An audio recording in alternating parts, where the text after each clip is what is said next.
నమస్కారం. జాగృతి టీవీ ప్రేక్షకులకు సుస్వాగతం. ఉద్యోగం కాదు, ఒక స్టార్టప్ పెట్టాలి, వ్యాపారవేత్తగా లేదా పారిశ్రామికవేత్తగా మారాలి, నా కాళ్ళ మీద నేను నిలబడాలి, నా దేశంలో నేను ఎదగాలి, 10 మందికి ఉపాధి అవకాశాలు కల్పించాలి. ఇది మారుతున్న నేటి యువతి యువకుల ఆలోచన. ఈ యువతరానికి శిక్షణనిచ్చి అవకాశాలు కల్పించి దేశాభివృద్ధి కోసం మన భారత ప్రభుత్వం పెట్టుకున్న ఆత్మనిర్భర్ భారత్, వికసిత భారత లక్ష్యాలకు అనుగుణంగా తీర్చిదిద్ది దేశానికి ఉత్తమ వ్యాపారవేత్తలు, పారిశ్రామికవేత్తలను అందించే దిశగా కృషి చేస్తున్నాయి స్వదేశీ జాగరణ్ మంచ్, స్వావలంబీ భారత్ అభియాన్ సంస్థలు. ఈరోజు మన స్టూడియోకి స్వావలంబీ భారత్ అభియాన్ కో కన్వీనర్ శ్రీ ఇంద్రసేన్ గారు, స్వదేశీ జాగరణ్ మంచ్ ప్రచార ప్రముఖ్ కేశవ్ సోని గారు విచ్చేశారు. వారిని అడిగి మరిన్ని విశేషాలు తెలుసుకుందాం. నమస్కారం ఇంద్రసేన్ గారు. నమస్కారం కేశవ్ సోని గారు. నమస్కారం శ్రీనివాస్. జాగృతి ప్రేక్షకుల తరపున మీ ఇద్దరికి సుస్వాగతం. హైదరాబాద్లో స్వదేశీ జాగరణ మంచ్ ఆధ్వర్యంలో స్వదేశీ మేళాని ఏర్పాటు చేసేటువంటి ప్రయత్నాలు చేస్తున్నారు. ఈ మేళా గురించి ఎట్లాంటి స్టాల్స్ ఉంటాయి, ఆ విశేషాలు ముందుగా కొంచెం తెలియచేయండి. నమస్కారం అండి, జాగృతి ప్రేక్షకులందరికీ నమస్కారం. స్వదేశీ మేళా అనే కార్యక్రమం స్వదేశీ జాగరణ్ మంచ్ నిర్వహిస్తోంది. ఈ ఈవెంట్ పీపుల్స్ ప్లాజాలో అక్టోబర్ 23 నుంచి 27 జరగనుంది. అందరూ కూడా తప్పనిసరిగా కుటుంబ సభ్యులతో, మిత్రులతో, బంధువులతో విచ్చేసి చిన్న చిన్న వ్యాపారవేత్తలను ప్రోత్సహించాలని కోరుకుంటున్నాను. ఎంటర్టైన్మెంట్ ప్రోగ్రామ్స్ కూడా ఉంటాయి, కల్చరల్ ప్రోగ్రామ్స్ కూడా ఉంటాయి, మీకు ఇష్టమైన స్టాల్స్ కూడా ఉంటాయి. కాబట్టి తప్పనిసరిగా మీరందరూ వచ్చి ఎంజాయ్ చేయండి. ఎన్ని స్టాల్స్ ఏర్పాటు చేయబోతున్నారు? ఏ విధమైనటువంటి స్టాల్స్ వస్తాయి? సుమారు 450 స్టాల్స్ వస్తున్నాయి, ఫుడ్ స్టాల్స్తో సహా. అందులో మనకి ఫుడ్ రిలేటెడ్ ఉంటాయి, టెక్స్టైల్స్ రిలేటెడ్ ఉంటాయి, ఫార్మా, తర్వాత ఆయుర్వేద, హోమియోపతి, హెర్బల్ రిలేటెడ్ ఉంటాయి, టీ రిలేటెడ్ ఉంటాయి. కొత్త కంపెనీస్, కొత్త ఐడియాస్తో వచ్చిన వాళ్ళు, ఆర్టిఫిషియల్ ఇంటెలిజెన్స్ కావచ్చు, రైతుల కోసం కొత్త టెక్నాలజీ కావచ్చు, రైతుల కోసం కొత్త విత్తనాలు పెరగడానికి ఆర్గానిక్ పెస్టిసైడ్స్ అంటారు కదా, అలాంటి ప్రోడక్ట్స్ ఉన్నా కూడా మనకి ఈ మధ్యకాలంలో చంద్రయాన్-3 వెళ్ళి మనం ఘన విజయం సాధించాము. దాని రిలేటెడ్ టెక్నాలజీస్ కూడా కొందరు ప్రదర్శించడానికి ముందుకు వస్తున్నారు. సో ఇదేంటంటే మేళా అంటే సాధారణంగా కొన్ని వస్తువులు, దుస్తువులు ఎలా ఉంటాయంటే ఫుడ్ కోసం కానీ లేకపోతే టెక్స్టైల్స్ కోసం కానీ చాలామంది మనం చూస్తూ వస్తున్నాం. ఈ మేళా భారతదేశంలో ప్రొడ్యూస్ అయినవి అన్నీ కూడా ఒక కేటగిరీ అని కాకుండా అందరూ ఎవరైనా కూడా ఎలాంటి ఉత్పత్తి ఈ దేశంలో అయినవి అన్నీ కూడా ప్రదర్శించడానికి అవకాశం ఇస్తున్నాము. అది టెక్నాలజీ కావచ్చు, లేకపోతే సాధారణమైన ఫుడ్ కూడా కావచ్చు. అంటే గ్రామీణ ప్రాంతాల వారికి, పట్టణ ప్రాంతాల వారికి, నగర ప్రాంతాల వారికి కూడా ఉపయోగపడేటువంటి ఉత్పత్తులు ఇక్కడ దొరికేటువంటి అవకాశం ఉంటుందండి. డెఫినెట్గా ప్రతి ఒక్కళ్ళకండి సార్. ఇదైతే మేము చేస్తున్న స్వదేశీ మేళా కార్యక్రమం, ఇది ఒక స్పెషల్ పర్పస్తో చేస్తున్నాము. గ్రామీణ వ్యాపారవేత్తలను గ్రహించి వాళ్ళకి అవకాశాలు కల్పించాలనే ఒక ఉద్దేశంతో ఇది చేస్తున్నాం. అట్లా అని చెప్పేసి established business men, established entrepreneurs రావద్దని కాదు, వాళ్ళు కూడా రావాలి. ఇక్కడ ఎస్టాబ్లిష్డ్ ప్లేయర్స్ ఉండాలి, కొత్త వాళ్ళు కూడా ఉండాలి. వాళ్ళందరికీ కూడా ఒక మంచి ప్లాట్ఫామ్ ఇది. ఈ కొత్త వ్యాపారవేత్తలకు, ఎస్టాబ్లిష్డ్ వ్యాపారవేత్తలకు కలవడానికి కూడా ఒక అవకాశం ఉంటుంది. ఎవరెవరు అసలు భారతదేశంలో ఏమవుతుంది అని తెలుసుకోవడానికి కూడా ఇది ఒక మంచి అవకాశం. అంటే స్వదేశీ మేళాలో పాల్గొనేటువంటి పారిశ్రామికవేత్తలు, వ్యాపారవేత్తలు లేదా మిగతా ఎగ్జిబిషన్స్లో పాల్గొనేటువంటి వ్యాపారవేత్తలు ఈ పారిశ్రామికవేత్తలతో పోల్చినప్పుడు ఎలాంటి డిఫరెన్స్ చూడొచ్చు మనం? స్వదేశీ వ్యాపారవేత్తలు ఎలా ఉంటుంది, మేము నిర్వహించబోతున్న ఈ మేళాలో వ్యాపారవేత్తలు చాలామంది ఉన్నా కూడా కొత్త కొత్త వ్యాపారవేత్తలకు అవకాశాలు లేవు. కాబట్టి వాళ్ళకి ఎలాంటి అవకాశాలు కలిగించాలనే ఉద్దేశంతో మేము చేస్తున్నాం. కాబట్టి వాళ్ళని ప్రోత్సహించడానికి మేము చేస్తున్న ప్రచారాలు, గ్రామంలో, పల్లెల్లో వీళ్ళందరికీ కూడా ఈ స్వదేశీ మేళా జరుగుతుంది అని వాళ్ళకి తెలుస్తే వాళ్ళు ఏంటంటే చాలామందికి అవకాశాలు ఉన్నాయని కూడా తెలియదు. ఇలాంటి మేళా ఏదో వచ్చేసి 5 రోజులు స్టాల్ పెట్టుకొని వెళ్ళిపోవడం అని కాకుండా ఈ 5 రోజులలో డబ్బు సంపాదించి వెళ్ళిపోయి మళ్ళీ ఇంకొక మేళా కోసం ఎదురు చూస్తుంటారు. ఎందుకంటే అక్కడ ఉన్న గ్రామీణ ప్రాంతాల్లో వాళ్ళకి అవకాశాలు తక్కువ. వాళ్ళకున్న లిమిటెడ్ ఏరియాలో వాళ్ళు అమ్మాలనుకున్నా కూడా కొనేవాళ్ళు తక్కువ. కాబట్టి ఆ మార్కెట్ నుంచి బయటకు వచ్చి కొత్త మార్కెట్ కలిగించాలన్న ఉద్దేశంతో మనం ఈ కొత్త వ్యాపారవేత్తలను ఐడెంటిఫై చేసి గ్రహించి వీళ్ళకి అవకాశాలు ఎలా కల్పించాలనే కోరికతో, ఒక ఆశతో, ఒక ఉద్దేశంతో జరుగుతుంది. కొత్త వ్యాపారవేత్తలు, పారిశ్రామికవేత్తలు, అనుభవం ఉన్నటువంటి వ్యాపారవేత్తలు, పారిశ్రామికవేత్తలు, అంటే కొత్త వాళ్ళు, పాత వాళ్ళు, వీళ్ళిద్దరిని ఒక చోట కలిపే క్రమంలో ఆ కోఆర్డినేషన్కి మీరు ఏమన్నా చేస్తున్నారు? అంటే సెమినార్స్ లాంటివి కానీ లేకపోతే ఇంకా శిక్షణ లాంటివి ఏమన్నా ఏర్పాటు చేసే ప్రయత్నాలు జరుగుతున్నాయా? ప్రతి రోజు 2 సెషన్స్ ఉంటాయండి. ఇప్పుడైతే రైట్ నౌ 2 ఉన్నాయి, 3 సెషన్స్ కూడా ఉండే అవకాశాలు ఉన్నాయి. ప్రొద్దున ఒక సెషన్ ఉంటుంది, సాయంత్రం ఒక సెషన్ ఉంటుంది. సో ఇప్పుడు ఎస్టాబ్లిష్డ్ బిజినెస్ మెన్ని మనం ఇంతకుముందు 10 సంవత్సరాల క్రితం, 20 సంవత్సరాల క్రితం వాళ్ళు కూడా కొత్త వ్యాపారవేత్తలే. వాళ్ళు ఇంతవరకు ఎలా వచ్చారు, ఎలా సక్సెస్ఫుల్ అయ్యారు అనేది కూడా ప్రజలకు తెలియాలి. కొత్త వ్యాపారవేత్తలకి వాళ్ళు కూడా ప్రోత్సహించాలి. వాళ్ళు కూడా వాళ్ళ నుంచి ప్రేరణ పొందాలి అంటే వీళ్ళు వచ్చి లెక్చర్స్ ఇవ్వాలి. అలాంటి మంత్ అండ్ సెషన్స్ కూడా మనకి రోజుకి 2 ఉంటాయి. ఒకటి ప్రొద్దున, ఒకటి సాయంత్రం ఉంటుంది. సో వీళ్ళందరూ కూడా అందులో భాగస్వాములే. వాళ్ళందరూ కూడా పార్టిసిపేట్ చేయాలి, అటెండ్ చేసి వీళ్ళ నుంచి వాళ్ళు ప్రేరణ పొందాలంటే వీళ్ళు అసలు సక్సెస్ ఎలా అయ్యారు, వాళ్ళకి క్యాపిటల్ ప్రాబ్లం ఉండేనా, లేకపోతే మార్కెట్ రీచ్ ప్రాబ్లం ఉండేనా, లేకపోతే ప్యాషన్ తక్కువ ఉండేనా, లేకపోతే ఏంటి అసలు ఏమి మనలో తక్కువ ఉంది అనే దాంట్లో వాళ్ళు తెలుసుకోవాలి. సాధారణంగా ఒక ప్రోడక్ట్ నుండి ప్యాషన్ ఉండకపోవచ్చు, ప్యాషన్ నుండి ప్రోడక్ట్ ఉండకపోవచ్చు, ప్రోడక్ట్ ప్యాషన్ నుండి టీమ్ సరిగ్గా ఉండకపోవచ్చు, అన్నీ ఉండి ఇన్వెస్టర్ కావాలంటారు, ఇన్వెస్టర్ దగ్గర వెళ్తారు, ఇన్వెస్టర్ వచ్చినప్పుడు ఇన్వెస్టర్ బాధలు తట్టుకోలేరు, ఎన్నో ఉంటాయన్నమాట. సో సాధారణంగా ఒక బిజినెస్ మ్యాన్ సక్సెస్ఫుల్ కావాలంటే ఫస్ట్ మొదటి పాయింట్ ఏంటంటే ఒక ప్యాషన్, ఒక డిటర్మినేషన్ ఉండి నాకు ఎన్ని ఆబ్స్టకల్స్ వచ్చినా కూడా నేను ఎదుర్కోవాలి, నేను దాటి నా సక్సెస్, నా విజయం అక్కడ కనబడుతుంది, కానీ ఇది ఒక చిన్న ఆబ్స్టకల్, దీన్ని దాటాలి అనే దానికి వాళ్ళకు ఒక ప్రేరణ కావాలి. ఆ ప్రేరణ కోసం ఈ సెషన్స్, మంత్లీ సెషన్స్ అవసరం. ఇవాళ సొసైటీలో మనం చూసామంటే యూత్ ఎంపవర్మెంట్, విమెన్ ఎంపవర్మెంట్, ఈ 2 ప్రధానంగా వినిపిస్తున్నటువంటి అంశాలు. సో ఈ 2 అంశాల విషయంలోకి వచ్చేటప్పటికి స్వదేశీ జాగరణ మంచ్ లేదా స్వావలంబి భారత్ అభియాన్ ఏ విధమైనటువంటి తోడ్పాటును అందిస్తుంది? 2.5 సంవత్సరాల క్రితం స్వావలంబి భారత్ అభియాన్ అనేది ఒకటి మొదలు పెట్టామండి. అది హైదరాబాద్లో సోమాజిగూడలో ఉంది ఆఫీస్. స్వావలంబి భారత్ అభియాన్ అంటే ఈ తెలుగు పదాలు అర్థం కాని వాళ్ళకి ఇంగ్లీష్లో సెల్ఫ్ రిలయంట్ ఇండియా అంటే మన కాళ్ళ మీద మనం బ్రతకాలని చెప్పే ఒక ఉద్దేశంతో నిర్వహించబడిన Swavalambi Bharat Abhiyan self reliant campaign ఇది. ఈ స్వావలంబి భారత్ అభియాన్ ఆఫీసెస్లో ప్రతి తెలంగాణలో 33 జిల్లాల్లో ఆఫీసెస్ ఉంటాయి. కానీ ఇప్పుడు ప్రధానంగా మన హైదరాబాద్ ఆఫీస్ అనేది యాక్టివ్గా ఉంది. ఈ స్వావలంబి భారత్ అభియాన్ హైదరాబాద్ ఆఫీస్లో మీరు ఒకవేళ విచ్చేసి మీకు ఏదైనా బిజినెస్ ఐడియా ఉంది అనుకుంటే సెంట్రల్ గవర్నమెంట్ నుంచి ఎలాంటి ఫండ్స్ సేకరించుకోవాలనేది, లేకపోతే బ్యాంక్ లోన్స్ ఏమున్నాయి, ఈ బ్యాంక్ లోన్స్కి ఎలిజిబిలిటీ క్రైటీరియా ఏంటి అనేది అన్నీ కూడా మేము వివరాలు ఇస్తాం. ఇప్పుడు వీళ్ళు డైరెక్ట్ కూడా బ్యాంక్స్ కూడా వెళ్ళొచ్చు.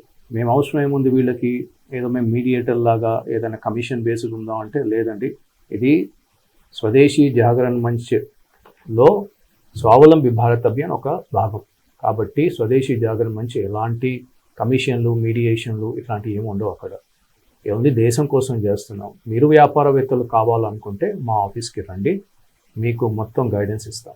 స్వావలంబి భారత్ అభియాన్లో భాగంగా ఇవాళ అకాడమిక్స్కి, దాని తర్వాత వర్కింగ్ ఎంటర్ప్రీనర్స్కి ఒక గ్యాప్ తగ్గించాలన్న ఆలోచనతో, యూత్ని ఎంపవర్ చేయాలన్న ఆలోచనతో వివిధ కాలేజ్లలో, వివిధ యూనివర్సిటీలలో don't be a job seeker, be a job provider అనే ఒక నినాదంతో యూత్ ఎంపవర్మెంట్ కోసం ఇవాళ స్వావలంబి భారత్ అభియాన్ కాలేజ్లకు సక్సెస్ఫుల్ ఎంటర్ప్రీనర్స్ తీసుకెళ్ళి వీళ్ళ ద్వారా అసలు వాళ్ళు ఎలా ఎదిగారు, సమాజంలో వాళ్ళు ఎదగడానికి కారణాలు ఏంటి, what are the tips and tricks they used and what are the challenges they faced అనే ఒక లైవ్ ఎగ్జాంపుల్స్ తోటి వాళ్ళ సక్సెస్ఫుల్ ఎంటర్ప్రీనర్స్ వెళ్ళడం జరుగుతుంది.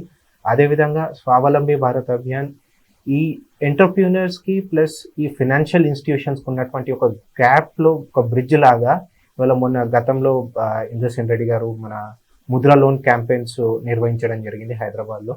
సో ఇలా డిఫరెంట్ క్యాంపెయిన్స్, డిఫరెంట్ యాక్టివిటీస్ గవర్నమెంట్కి ఎంటర్ప్రీనర్స్కి ఒక బ్రిడ్జ్ అనుసంధానం చేయడానికి స్వావలంబి భారత్ అభియాన్ యాక్టివిటీస్ చేస్తుంది. దానిలో ప్రధానంగా యూత్ కోసం ఇవాళ కాలేజెస్కి వెళ్ళి మనం యాక్టివిటీస్ చేయడం జరుగుతుంది. వాళ్ళని తర్వాత ఇండస్ట్రీ కనెక్ట్ చేసే యాక్టివిటీస్ నిర్వహిస్తున్నాం. అదేవిధంగా ఉమెన్ ఎంటర్ప్రీనర్స్ని సపోర్ట్ చేయడానికి గవర్నమెంట్లో ఉన్నటువంటి స్కీమ్స్ మనం వాళ్ళని ప్రధానంగా అందించడం జరుగుతుంది. ప్లస్ వాళ్ళని మోటివేట్ చేయడానికి ఇవాళ స్టార్టప్ ఎకో సిస్టంలో కావచ్చు, లేకుంటే ఆంటర్ప్రీనర్షిప్ ఎకో సిస్టంలో వన్ ఆఫ్ ద మేజర్ కారణం ఫెయిల్ అవ్వడానికి కారణం ఏంటంటే వాళ్ళకు ఒక బూస్టింగ్, ఒక మోటివేషన్ అనేది లేకపోవడం వల్ల. ఎందుకంటే వాళ్ళు they are competing today with a people who is been in market since last 50 years 40 years.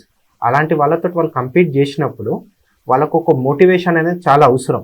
So success అనేది ఒకటే స్టెప్లో రాదు కాబట్టి ఆ మోటివేషన్ అందించడానికి స్వావలంబి భారత్ అభియాన్ చాలా రిగరస్ యాక్టివిటీస్ గత 3-4 ఏళ్ల నుండి నిర్వహిస్తుంది తెలంగాణ వ్యాప్తంగా 33 జిల్లాల్లో కేంద్రంగా. స్టార్టప్స్కి సంబంధించి స్వదేశీ జాగరణ మంచ్ ఏ విధమైనటువంటి ఫ్రేమ్వర్క్తో వెళ్తుంది? స్టార్టప్స్ టుడే స్టార్టప్ ఎకోసిస్టమ్ అనేది భారతదేశానికి ఒక బ్యాక్ బోన్ లాగా తయారవుతుంది. ఒక కొత్త ఇన్నోవేషన్స్, కొత్త కల్చర్ని ఇండస్ట్రియల్ కల్చర్ని తీసుకురావడానికి స్టార్టప్ ఎకోసిస్టమ్ అనేది దోహదపడుతుంది. ఇప్పుడు మనం భారతదేశ వ్యాప్తంగా చూసుకుంటే 763 జిల్లాలలో స్టార్టప్స్ అనేవి రన్ అవుతున్నాయి. అంత పెద్ద హ్యూజ్ కొత్తగా వచ్చినటువంటి పిల్లలు, కొత్తగా వచ్చినటువంటి యూత్ ఆంటర్ప్రీనర్స్కి ఎదగడానికి స్టార్టప్ సిస్టమ్ అనేది బాగా దోహదపడుతుంది. వాళ్ళ ప్రపంచవ్యాప్తంగా స్టార్టప్ ఎకో సిస్టంలో ఇండియా 3rd గ్లోబల్ ఎక్స్పోర్టర్ ఉంది. కాకపోతే ఈ స్టార్టప్ సిస్టమ్ గతంలో ఉన్నటువంటి సోషలిస్ట్ విధానాలు కావచ్చు, పాలసీస్ ద్వారా ముందుకు రాలేకపోయినాయి. సో స్వదేశీ జాగరణ మంచ్ సిన్స్ ఇన్సెప్షన్ స్టార్ట్ అయినప్పటి నుండి ఎంటర్ప్రీనర్షిప్ అనేది ఎదగాలి, ఎంటర్ప్రీనర్షిప్స్ ఎదగాలి, లోకల్ టు గ్లోబల్, గ్లోబల్లో మన మార్కెట్ ఉండాలి, మన ఒక కమాడిటీస్, మన యొక్క ప్రోడక్ట్స్ గ్లోబల్ లెవెల్కి రీచ్ అవ్వాలి అనే ఒక సిస్టమ్ని స్వదేశీ జాగరణ ప్రమోట్ చేస్తుంది. దానిలో భాగంగానే స్టార్టప్ ఎకో సిస్టమ్ని స్వదేశీ జాగరణ మంచ్ అడ్వకేట్ చేస్తుంది. కాకపోతే గతంలో ఉన్నటువంటి పాలసీస్ దీనికి దోహదపడలేకపోయినాయి. కాకపోతే ఇప్పుడు వచ్చినటువంటి గవర్నమెంట్ ఇలా స్టార్టప్ ఇండియా కావచ్చు, స్టాండప్ ఇండియా కావచ్చు, ఇలాంటి వివిధ పాలసీల ద్వారా ఉన్నటువంటి ఆంటర్ప్రీనర్స్కి ప్రమోట్ చేస్తుంది స్టార్టప్స్. బట్ దీనిలో ఉన్నటువంటి 2-3 లోపాలు ఏంటంటే ఇవాళ కొత్తగా వచ్చినటువంటి ఆంటర్ప్రీనర్, కాలేజ్ నుండి వచ్చినటువంటి entrepreneur he's competing with someone who is in market since last 50 years 60 years. So government of India or state governments ఒక మెకానిజం, ఒక ఇన్సెంటివ్స్ ప్రొవైడ్ చేయాల్సినటువంటి అవసరం ఉంది. దానికోసం వాళ్ళు దోహదపడితే ఈ స్టార్టప్ ఎకో సిస్టమ్ వల్ల మనం 3rd పొజిషన్లో ఉన్నాం, రేపు నెంబర్ 1 పొజిషన్కి వెళ్ళడానికి దారి తీస్తుంది. ఈ క్రమంలో కాలేజ్ ఎడ్యుకేషన్ పూర్తి చేసుకున్నటువంటి యూత్ విద్యా సంస్థ నుంచి బయటకు వచ్చిన తర్వాత నేను వ్యాపారం చేయాలి అనుకున్నట్టయితే మిమ్మల్ని ఏ విధంగా సంప్రదించు? mysba.co.in అనే ఒక వెబ్సైట్ ద్వారా మీరు మాతో కనెక్ట్ కావచ్చు, లేకుంటే స్వదేశీonline.com అనే వెబ్సైట్ ద్వారా మాకు కనెక్ట్ కావచ్చు, లేకుంటే స్వదేశీమేళా.తెలంగాణ.com దీని ద్వారా మాతో కనెక్ట్ కావచ్చు. ఇవి 3 కాకుండా ఇవాళ ప్రతి జిల్లాలో స్వదేశీ జాగరణ మంచి కార్యకర్తలు ఉన్నారు, స్వావలంబి భారత్ అభియాన్ కార్యకర్తలు ఉన్నారు. అదేవిధంగా ప్రధానంగా మనకు స్వావలంబి భారత్ అభియాన్ కేంద్ర కార్యాలయం మనకు సోమాజిగూడలో ఉంది, సిటీ సెంటర్లో ఉంది. అందరూ హైదరాబాద్కి వస్తుంటారు, వెళ్తుంటారు కాబట్టి కనెక్టివిటీ ఈజీగా ఉంటుందని సోమాజిగూడలో కార్యాలయం ఉంది. 24/7 అక్కడ కార్యకర్తలు, స్టాఫ్ అవైలబుల్గా ఉంటారు కాబట్టి ఆన్ వర్కింగ్ డేస్లో మనం వాళ్ళతో కనెక్ట్ కావచ్చు. అక్కడ ఉన్నటువంటి లోకల్ యాక్టివిటీస్లో మనం పాల్గొనవచ్చు. స్టార్టప్ ఇండియాలో అంటే ఒక పాయింట్ ఇక్కడ ఏంటంటే ముఖ్యంగా స్టార్టప్ ఇండియా గురించి మనం మాట్లాడుతున్నాం కాబట్టి ఇప్పుడు గత 10 సంవత్సరాల్లో 130,000 స్టార్టప్లు మనం చేసాం. ఇందులో 130,000లో ఐ థింక్ కనీసం ఒక 110 నుంచి 120 వరకు మనం $1 బిలియన్ కంపెనీస్ కూడా తయారు చేసాం. ఓకే, దాన్ని యూనికార్న్స్ అంటారు. సో యూనికార్న్స్ అంటే $1 బిలియన్ వాల్యుయేషన్ ఉన్న కంపెనీస్ యూనికార్న్ అంటే ఎందుకు, ఎలా చేస్తాం? ఇది వ్యాపారవేత్తలను తయారు చేయడానికి ఒక మంచి ఎన్వైరన్మెంట్ ఇచ్చాం. ఎప్పుడైనా కూడా నేను వ్యాపారవేత్త అనుకోవడం ఒకటి, కానీ వ్యాపారవేత్త కావడానికి ఒక మంచి వాతావరణం ఇస్తున్నాం అనేది మనం ఆలోచించాలి. మనం ప్రభుత్వంలో పాలసీస్ తయారు చేసే వాళ్ళు పాలసీస్ ఎందుకు తయారు చేస్తారంటే వాళ్ళు వాతావరణం ఇవ్వడానికి. సో వాళ్ళు ఆ పాలసీని ఎలా తయారు చేస్తారు? ఎన్ని ఇండస్ట్రీ అసోసియేషన్స్ ఉంటాయి. ఆ ఇండస్ట్రీ అసోసియేషన్స్ని వాళ్ళు సంప్రదించి వాళ్ళది అన్నీ కూడా సజెషన్స్ తీసుకొని ఫైనల్గా అక్కడ ఉన్న పరిస్థితులకి వాళ్ళకి మినిస్టర్స్ నుంచి లోకల్ పరిస్థితులు తెలుస్తుంది, ఇండస్ట్రీ నుంచి మార్కెట్ సిచ్యువేషన్ తెలుస్తుంది. ఈ రెండు కలిపి వాళ్ళు ఒక పాలసీ తీస్తారు. ఇలాంటి పాలసీలు తీశారు కాబట్టి అవి సక్సెస్ఫుల్ ఎందుకు అయ్యాయంటే ఒక మంచి వాతావరణం ఇచ్చారు. Access to loans, access to international funds, liberalisation thinking, ఆ పాతకాలపు ఆలోచనలు. 350 స్టార్టప్లు మనకి 2014లో ఉంటే ఇప్పుడు 2015 నుంచి 2024 వరకు మనకి 1,30,000 స్టార్టప్లు ఉన్నాయి. అందులో మోర్ దెన్ 100, 110, 120 వరకు యూనికార్న్స్ ఉన్నాయి. సో ఈ స్వదేశీ జాగరణ మంచు ఆలోచించే విధానము, ఈ స్వావలంబి భారత్ మేము నిర్వహించే ఈ కార్యక్రమాలు, ఈవెంట్స్ అన్నీ కూడా ఎలా ఉంటాయంటే ఒక వాతావరణం క్రియేట్ చేయడానికి చేస్తాం. దీంట్లో ఇప్పుడు ఇంతకుముందు ప్రధానమంత్రి పిఎం ముద్ర లోన్స్ చేశాం. పిఎం ముద్ర లోన్స్ ఎందుకు చేశాం? ఇప్పుడు అదేదో బ్యాంక్ చేయలేదా? చేయగలుగుతుంది. కానీ ఆ వాతావరణం బ్యాంక్ ఇవ్వలేదేమో. ఆ ఎన్వైరన్మెంట్ మేము క్రియేట్ చేశాం. ఆ ఎలాంటి ఎన్వైరన్మెంట్ అది? ఇప్పుడు ఇక్కడ లోన్స్ ఎక్స్పెక్ట్ చేసే వాళ్ళు ఉంటారు, ఇక్కడ లోన్స్ ఇచ్చేవాళ్ళు ఉంటారు. మన మధ్యలో ఉండి వీళ్ళ రిక్వైర్మెంట్స్ ఏంటి, ఎలిజిబిలిటీ క్రైటీరియా ఏంటి, వీళ్ళ రిక్వైర్మెంట్స్ ఏంటి, వీళ్ళని మనం వీళ్ళు మనం సంప్రదిస్తారు, వీళ్ళు కూడా మనం సంప్రదిస్తారు, మనం కూడా వీళ్ళని సంప్రదిస్తుంటాము. ఇద్దరిని ఒక ప్లాట్ఫామ్ మీద తీసుకొచ్చిన తర్వాత ఈ లోన్ ప్రాసెసింగ్ అనేది ఈజీ చేయడానికి చేస్తున్నాం అన్నమాట. దాంతో అందరి టైము మనకి సేవ్ అవుతుంది. సో ఇందులో ఏమవుతుందంటే మాకు కూడా స్వావలంబి భారత్ అభియాన్ ఇక్కడ సెంటర్ ఉంది కాబట్టి అసలు ప్రజలలో ఆకాంక్షలు ఏంటి, అసలు మన దేశంలో వ్యాపారవేత్తలు కావాలనుకుంటున్నారు, కానీ ముఖ్యమైన అంశం ఏంటంటే వీళ్ళ ఆస్పిరేషన్స్ ఏంటి, వీళ్ళ ఆకాంక్షలు ఏంటని తెలుసుకోవాలని చెప్పేసి కూడా మాకు చాలా ఉండాలి. ఎందుకంటే ఆస్పిరేషన్స్ తెలియకపోతే మనం ఏం చెప్తాం పై వాళ్ళకి? పాలసీలో ఎఫెక్టివ్గా ఉండాలంటే పీపుల్స్ ఆస్పిరేషన్స్ ఉండాలి. మనం మారుతూ ఉంటుంది, కాలం మారుతున్నప్పుడు పబ్లిక్ ఆస్పిరేషన్స్ మారుతూ ఉంటాయి, టెక్నాలజీస్ మారుతుంటాయి. ఇంతకుముందు మనంతా కూడా పీపుల్స్ బేస్డ్ గవర్నమెంట్స్ మీద ఫోకస్ అయ్యేది ఉండే, ఇప్పుడంతా కూడా టెక్నాలజీ బేస్డ్ గవర్నమెంట్స్ అవుతున్నాయి. కాబట్టి we have to understand the aspirations తెలుసుకోవడానికే ఈ ఇద్దరి మధ్యన స్వావలంబి భారత్ అభియాన్ అని ఒకటి ప్లాట్ఫామ్. మీరు ఇప్పుడు స్టార్టప్స్, యూనికార్న్స్ రెండింటి గురించి చెప్పారు. ఏది ఎవరికి సూట్ అవుతుంది? సాధారణంగా చిన్న వ్యాపారవేత్తలు గ్రామాల్లో నుంచి వచ్చిన వాళ్ళు నాకు ఏదో యూనికార్న్ స్టార్ట్ చేయాలని చెప్పి ఉద్దేశంతో వచ్చేవాళ్ళు నెగ్లిజిబుల్ అండి, వాళ్ళని నన్ను పక్కకు పెట్టేద్దాం. మా దగ్గరికి వచ్చేవాళ్ళు సాధారణంగా చిన్న వ్యాపారవేత్తలు. వాళ్ళు ఏంటంటే ఒక ఐడియా ఉంటుంది, ఆ ఐడియాని ఒక మార్కెట్లో దాన్ని ఇంప్లిమెంట్ చేయాలని ఒక ఆశతో వస్తారు. వాళ్ళకున్న ప్రాబ్లం ఏంటి? మన దగ్గర బ్రెయిన్ పవర్ లేదని కాదు, భారతదేశంలో బ్రెయిన్ పవర్ చాలా ఉంది, చాలామంది తెలివిగల వాళ్ళు ఉన్నారు. సో మనకేంటి ఇక్కడ మనకి లేనిది అవేర్నెస్ క్యాంపెయిన్, అవేర్నెస్ లేదు. అసలు గవర్నమెంట్ పాలసీస్ ఏంటి, గవర్నమెంట్ స్కీమ్స్ ఏంటి, బ్యాంక్స్ నుంచి మీరు లోన్స్ ఎలా తీసుకోగలుగుతారు, అసలు ఎంఎస్ఎంఈలో మీరంతా కూడా చిన్న వ్యాపారవేత్తలు, స్మాల్ అండ్ మైక్రో అంటాం కదా, వీళ్ళందరూ కూడా ఎంఎస్ఎంఈ దాంట్లో వస్తారు. మరి ఎంఎస్ఎంఈలో లోన్స్ ఎలా ఉన్నాయి? లోన్స్కి మీరు ఎలిజిబిలిటీ ఉందా లేదా? Subsidy, credit linked subsidy loans కూడా ఉన్నాయి. అసలు మీరు దేనికి మీరు ఎలిజిబుల్ మీకు తెలియకపోతే, ఇలాంటి స్కీమ్స్ కూడా ఉన్నాయని లేదో అని తెలియకపోతే మీరు ఎలా మీరు అప్లై చేయగలుగుతారు? So main thing of Swavalambi Bharat Abhiyan ఏంటంటే ఈ చిన్న గ్రామాల్లో ఉన్న వాళ్ళందరికీ కూడా, పెద్ద గ్రామాల్లో కానీ చిన్న గ్రామాల్లో కానీ, చిన్న వ్యాపారవేత్తలు కానీ డబ్బున్న వ్యాపారవేత్తలకు కానీ ఏంటంటే అసలు భారతదేశంలో స్కీమ్స్ ఏమున్నాయి, మనం దేనికి ఎలిజిబుల్ కావచ్చు అనే తెలుసుకోవాలనుకుంటే స్వావలంబి భారత్ అభియాన్ వాళ్ళకి చెప్తాం. స్వదేశీ జాగరణ మంచ్, స్వావలంబి భారత్ అభియాన్ ఈ ప్రయాణంలో ఎంతోమంది యువకులను మీరు చూస్తుంటారు. వీళ్ళ మైండ్ సెట్ ఇప్పుడు ఎట్లా ఉందంటే, నాకు ఉద్యోగం వస్తే చాలనుకుంటున్నారా, లేకపోతే నేను కూడా ఒక వ్యాపారవేత్త కావాలి, నేను కూడా ఒక పారిశ్రామికవేత్త కావాలని ఇటువంటి ఆలోచనతో ముందుకెళ్తున్నారు. ఎక్కువ మంది ఎటువైపు ఉన్నారు? తెలుగు రాష్ట్రాల గురించి మాట్లాడితే చాలామంది ఉద్యోగం చేయాలనే కోరికతో ఉన్నారు. ఎందుకంటే అది ఒక కల్చర్ లాగా అయిపోయింది. మనం గ్రాడ్యుయేషన్ అయ్యాక ఉద్యోగం చేయాలని చెప్పేసి సేఫ్ సైడ్ అన్నమాట. కానీ యంగ్స్టర్స్లో కొంచెం డైనమిజం కనబడుతుంది, వాళ్ళు కూడా వ్యాపారవేత్తలు కావాలని కోరుకుంటున్నారు. వాళ్ళకి ఏంటంటే అవకాశాలు ఏమున్నాయని తెలుసుకోవడానికి కూడా వాళ్ళకి ఒక ప్లాట్ఫామ్ లేదు. కాబట్టి స్వావలంబి భారత్ అభియాన్ డెఫినెట్లీ అవకాశాలు తెలుసుకోవడానికి ఒక మంచి ప్లాట్ఫామ్. అలాగే మేము చాలామంది కూడా మేము వ్యాపారవేత్తలు కావాలనే ఒక ఆలోచనతోటి ఒక తాపత్రయతో ఉన్నారు వాళ్ళు. కానీ ఏంటంటే ముఖ్యమైన అంశం బిజినెస్ స్టార్ట్ చేయాలంటే కావాల్సింది డబ్బు. డబ్బు అంతే, అందరికి తెలిసిందే. మనం ఎంత ప్యాషనెట్ ఉన్నా కూడా, ఎంత గ్రేట్ సర్వీస్ ఉన్నా, ఎంత గ్రేట్ ప్రోడక్ట్ ఉన్నా కావాల్సింది డబ్బు. డబ్బు ఎక్కడికి వెళ్ళి తేగలుగుతాము అనేది ఒక ఆలోచనలో కొందరు ముందుకు రారు.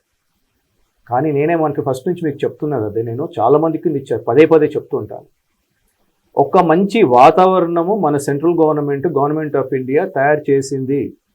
ఈ వాతావరణంలో మనందరం కూడా పెరగడానికి, వ్యాపారం చేసుకోవడానికి, సక్సెస్ఫుల్ అవ్వడానికి మంచి వాతావరణం ఉంది రైట్ నౌ. ఈ వాతావరణంలో మీరు ఎదగాలి అంటే ఫస్ట్ ఆఫ్ ఆల్ మీకు అవేర్నెస్ ఉండాలి. ఈ awareness క్యాంపెయిన్కే స్వావలంబి Bharat Abhiyan.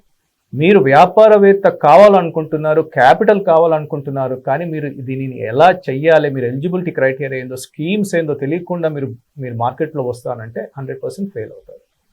What is the success rate of business people ఇండియాలో స్టార్టప్లో? 90% ఫెయిల్యూర్, ఓన్లీ 10% సక్సెస్ రేట్. ఆ 10% ఎందుకు సక్సెస్ అవుతున్నారు? 10%కి 90%లో ప్యాషన్ లేదని కాదు, ఆ 90% కూడా ప్యాషన్ ఉంటుంది. కానీ వీళ్ళకి అవేర్నెస్ లేక, కాంపిటేటివ్ అనాలిసిస్ లేక, కాంపిటేటివ్ స్పిరిట్ లేక, కొద్దిగా వాళ్ళు కాంపిటీషన్లో గట్టిగా ఉన్నారనుకోండి, వీళ్ళు భయపడిపోయి దీన్ని వాళ్ళకున్న ఒక సొల్యూషన్ కానీ, ప్రోడక్ట్ కానీ దాన్ని ఎన్హాన్స్ చేయడం, బాగు చేయాలని చెప్పి ఒక ఆలోచన ఉండకపోవడం వల్ల, కాంపిటీషన్ ఎట్లా ఉంటే ఏం చేయాలనే స్ట్రాటజీ తెలియక, ఇవన్నీ కూడా వీళ్ళకి ఫెయిల్యూర్కి కారణాలు. సో 90% బిజినెస్ స్టార్ట్ చేయాలని ఉంటుంది, కానీ వాళ్ళకి ఓవరాల్గా ఒక మార్కెట్ అప్రోచ్ తెలియదు. ఈ మార్కెట్ అప్రోచ్ తెలియడానికి, అసలు గవర్నమెంట్లో పాలసీస్, స్కీమ్స్ ఏంటో తెలియడానికి మాలాంటి ప్లాట్ఫామ్ని మీరు ఉపయోగించుకోనని ఇలాంటి కార్యక్రమం చేపడుతుంటాం. సో ఒక మంచి వ్యాపారవేత్తని తయారు చేయాలి, మంచి వ్యాపారవేత్తని సమాజానికి అందించాలి అనే క్రమంలో మనం చూసుకున్నప్పుడు, ఒక అనుభవజ్ఞుడైన వ్యాపారవేత్త, ఆల్రెడీ మార్కెట్లో ఉన్నవాడు, ఒక కొత్త వ్యాపారవేత్త, వీడేమో ఫ్రీ ఆఫర్స్, బై 1 get 1 డిస్కౌంట్లు అన్నీ ఇచ్చేస్తుంటాడు. మరి ఈ తాకిడిలో కొత్త వ్యాపారవేత్త ఎలా ఎదిగే అవకాశం ఉంటుంది? మీరు ఇచ్చేటువంటి గైడెన్స్ ఏంటి ఈ క్రమంలో? దీనికి గొప్పగా గైడెన్స్ ఇవ్వడం కష్టం అండి, ఎందుకంటే బిజినెస్లో ఎస్టాబ్లిష్ ప్లేయర్స్ వాళ్ళకి ఎప్పుడైనా అడ్వాంటేజ్ ఉంటుంది. వాళ్ళు ఇలాంటి అడ్వాంటేజ్ తీసుకొని ముందుకు వెళ్తుంటారు. బై 1 get 1 ఫ్రీ అనను, తర్వాత కాంపిటీషన్ ఎక్కువ అవుతుంటే వాళ్ళు రేట్లు తగ్గించడం, వాళ్ళు మార్కెట్ని ఎలా స్వాధించాలనేది వాళ్ళకి తెలుసు. కాబట్టి ఇది ఒక ప్రత్యేకమైన ఒక ఆన్సర్ ఉండదు దీనికి. ఇది ఒక ప్రయాణం, ఈ ప్రయాణంలో మనం ఉండాలా, రైట్? కాబట్టి మేము స్వదేశీ మేళా ఎందుకు చేస్తున్నాం? స్వదేశీ మేళా చేయడం కూడా ఎందుకంటే ఈ చిన్న చిన్న వ్యాపారవేత్తలకు ఇక్కడ వాళ్ళ ప్రోడక్ట్స్ని ప్రదర్శించి, వాళ్ళ ప్రోడక్ట్స్కి మంచి రివ్యూస్, ఫీడ్బ్యాక్ వస్తే వాళ్ళకు మంచి మార్కెట్ అందుతుందని చెప్పి ఒక కోరికతోటి చేస్తున్నాం. ఎస్టాబ్లిష్ ప్లేయర్స్కే చేసామనుకోండి, ఇప్పుడు నిమాయిష్ అని నాంపల్లిలో జరుగుతుంటాయి కదా, వాళ్ళంతా ఎస్టాబ్లిష్ ప్లేయర్స్ ఎక్కువ వస్తుంటారు. వాళ్ళని ఎవరు కాంటాక్ట్ చేయాలో కాంటాక్ట్ చేస్తారు, వాళ్ళే వస్తారు, డబ్బు ఇస్తారు, పెట్టుకుంటారు, వెళ్ళిపోతారు. అలా కాదు, స్వదేశీ మేళా బై స్వదేశీ జాగరణ మంచి ఏంటంటే, స్పెషాలిటీ ఏంటంటే ఇక్కడ కొత్త కొత్త వ్యాపారవేత్తలకి అవకాశాలు కల్పించాలనే ఉద్దేశంతో చేశాం. కాబట్టి ఈ బై 1 get 1 ఫ్రీలు అడ్వాంటేజ్, కాంపిటేటివ్ అడ్వాంటేజ్ అనేది ఎప్పుడు ఉంటుంది. ఈ చిన్న వ్యాపారవేత్తలు ఇప్పుడు ఎవరు మేము ఎంకరేజ్ చేయాలనుకుంటున్నారు, రేపు వాళ్ళు పెద్దగా అయితే వాళ్ళు కూడా ఇలాంటి టాక్టిక్స్ వాడతారు. కాబట్టి ఇది ఒక ప్రయాణం, ఇందులో మనం అందరం వెళ్తూ ఉండాలి. We have to be competitive and move on. So ఇవాళ మనం చూసుకున్నట్టయితే మార్కెట్లో మాటల పేరు మీదను, ఎంఎన్సీల పేరు మీదను, డిస్కౌంట్ల ఆఫర్స్ అని, బై 1 get 1 ఫ్రీ, లేకుంటే మీరు ఇంత కొంటే మీకు ఇంత డిస్కౌంట్ అని చాలా ఎంఎన్సీస్ ప్రోడక్ట్స్ లేకుంటే మాటల పేరు మీద యాక్టివిటీస్ నడుస్తున్నాయి. అయితే బేసిక్లీ ఇది ఒక వెస్టర్న్ కాన్సెప్ట్ అండి. ఇవాళ మార్కెట్లో ఒక స్కేల్ ఆఫ్ ఏ ప్రోడక్ట్ వాళ్ళతో కంపీట్ చేయలేక వాళ్ళు నిరుత్సాహపడి తర్వాత బ్యాంక్రప్సీకో, సిక్ యూనిట్గా డిక్లేర్ చేయడము, లేకుంటే ఆ మార్కెట్లో ఉన్నటువంటి బిగ్ ప్లేయర్స్కి, ఎంఎన్సీస్కి వాళ్ళ యొక్క ప్రోడక్ట్ని అమ్మేయడము, తర్వాత ఇంటికి వెళ్ళిపోవడం జరుగుతుంది. సో స్వదేశీ జాగరణ నుంచి చాలా దీనికి వ్యతిరేకము.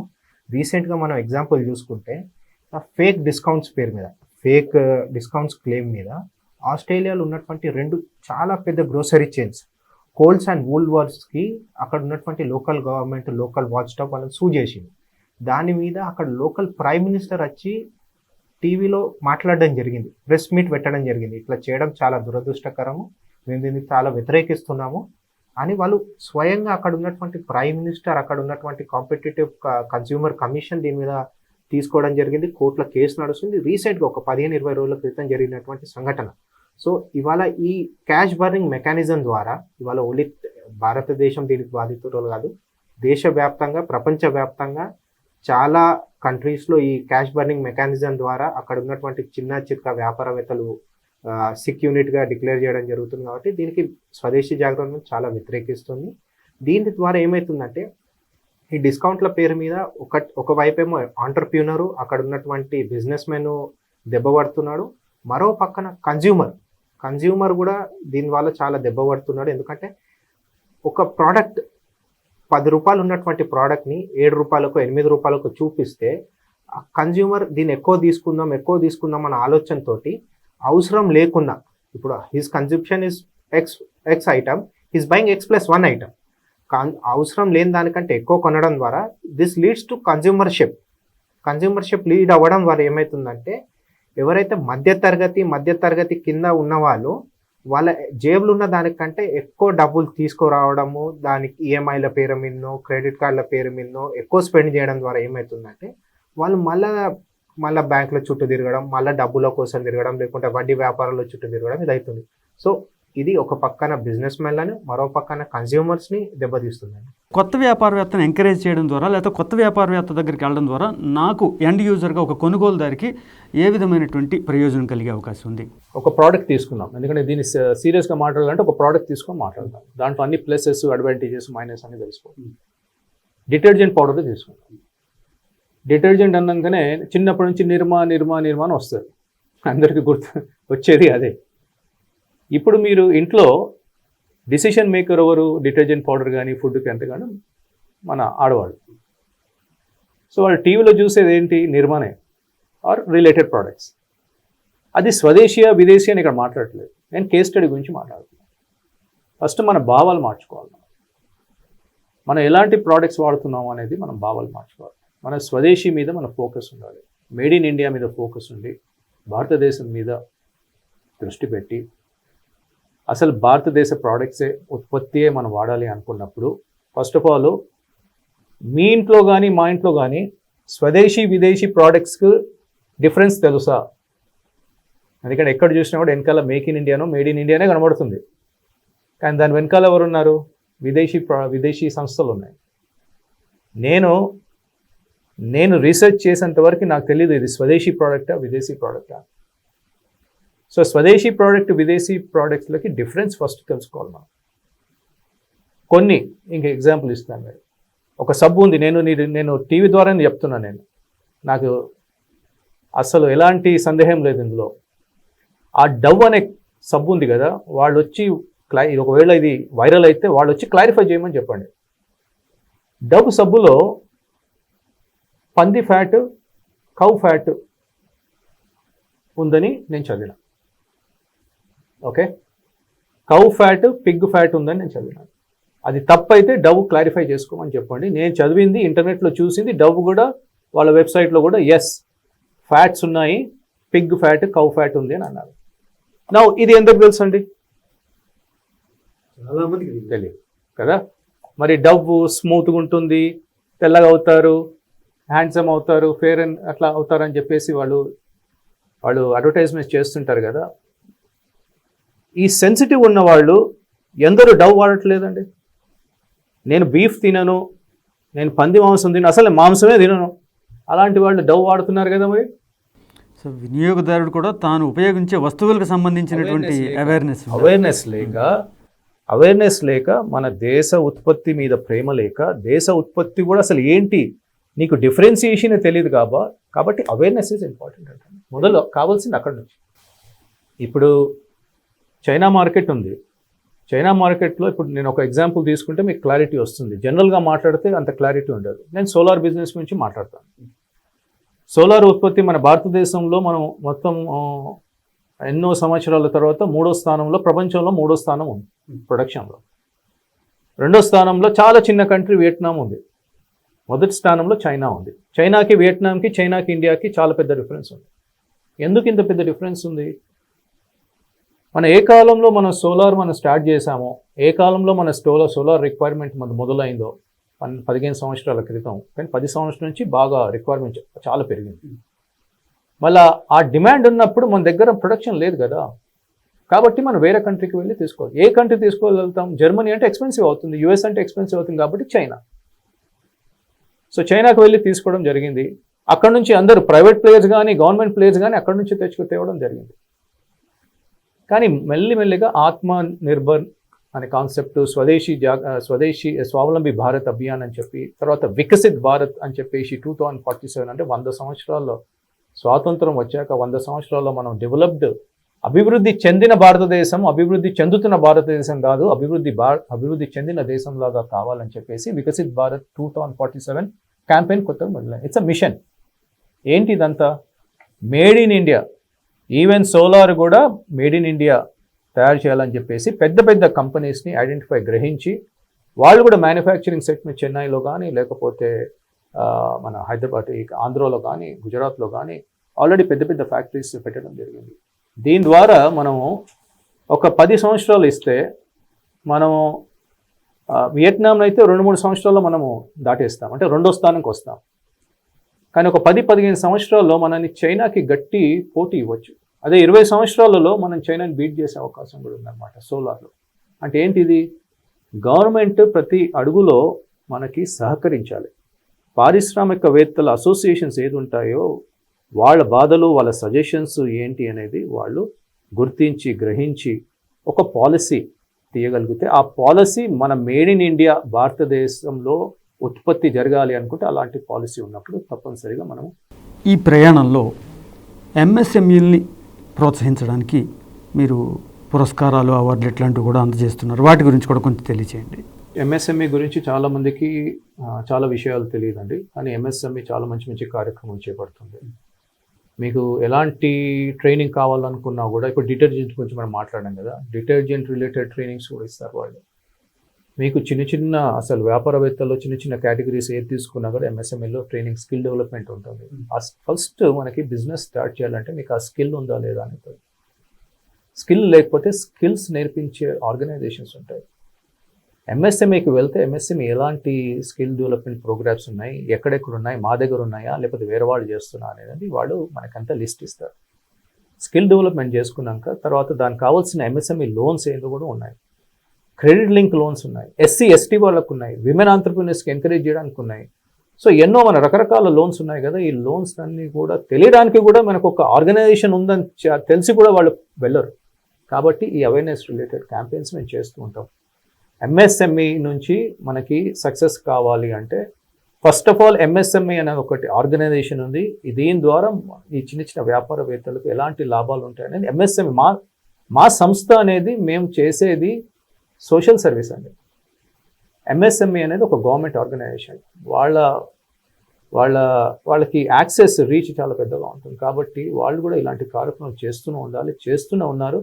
బట్ ఇంకా చేయాలనే నేనైతే వాళ్ళకి సజెషన్ ఇస్తూ ఉంటాను. ఇంకా చాలా పెద్ద కార్యక్రమం చేస్తూ ఉండాలి. అంటే వికసిత్ భారత్ అంటే ఏంది? What is Viksit Bharat? What is developed India? ఎప్పుడు అంటాం మనం డెవలప్డ్ ఇండియా అని? మన ఫోకస్, మన టార్గెట్ ఏంది? రైట్ నౌ మన జీడిపి ఎంత? సుమారు $4 ట్రిలియన్. ఎన్ని $1 ట్రిలియన్ కావాలి మనకి వికసిత్ భారత్? మన టార్గెట్ ఏంటి? $30 ట్రిలియన్, $30 ట్రిలియన్. ఇప్పుడు పర్ క్యాపిటల్ జీడిపి ఎంత? about $2,500 per capital GDP. మన పాపులేషన్ 145 కోట్ల పాపులేషన్లో యావరేజ్గా తీసుకుంటే $2,500 పర్ ఇయర్.